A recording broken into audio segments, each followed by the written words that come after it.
આણંદના નાવલી ગામે થયેલ સામાન્ય બબાલમાં 7 જેટલા લોકો ઈજાગ્રસ્ત થયા છે। દંપતી વચ્ચે ચાલતી ચર્ચાઓ સાંભળતા એક વ્યક્તિ પતિએ હુમલો કર્યો છે। અન્ય પરિવારજનો છોડાવવા જતા તમામ પર 4 થી 5 લોકો તૂટી પડ્યા। બંને પક્ષના 7 જેટલા લોકોને ઈજા પહોંચી છે। ઘટનાની જાણ થતાં જ આણંદ ગ્રામ્ય પોલીસ ઘટના સ્થળે દોડી આવી। ઈજાગ્રસ્તોને સારવાર અર્થે આણંદની જનરલ હોસ્પિટલ ખસેડવામાં આવ્યા। ઈજાગ્રસ્ત પતિની હાલત નાજુક થતાં વધુ સારવાર અર્થે વડોદરા ખસેડાયા છે। અમે મારા બાબાને 20 દાડા પછી એને 2 લાકડીઓ મારેલી તો અમે આગળ પગલો ભર્યા નહીં। મારા બાબાનું પેટ ફૂલી ગયું તો અમારું પરિવાર અમે ખબર કાઢવા જાય। પાછળથી છોકરો આવ્યો તેને ધાર્યું મારી લીધું। ફરી એના પપ્પા વચ્ચે પડ્યા એને ધાર્યું મારી લીધું।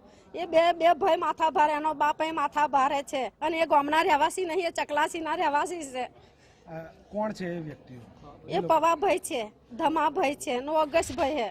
મારે ભાઈ બીમાર હતો તો અમે તઈ ગયા હતા ખબર કાઢવા।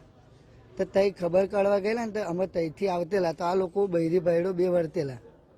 તે એમાંથી એની બૈરીએ અડધું માર્યું તો મારા ભાઈની ભાભીને વાગ્યું। તો મારો ભાઈ એવું બોલ્યો કે તું અહીં ભડેને અડધો છૂટો માર્યો તો મારી બૈરીને વાગ્યું કે। તે એને એવું કીધું ડાયરેક્ટ આ લોકોએ શું કર્યું, માર ચાલુ કરી દીધું।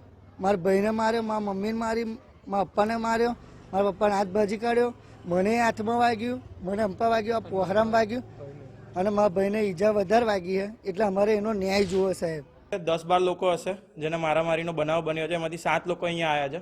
7 લોકોને વાગેલું છે। કોકને થોડું વધારે વાગેલું છે, કોકને ઓછું વાગેલું છે, પણ 7 લોકોને અલગ અલગ રીતે વાગ્યું। કોકને માથામાં વાગ્યું છે, કોકને હાથમાં વાગ્યું છે, કોકને પગમાં વાગ્યું છે અને એમની ઈજા ચાલુ છે।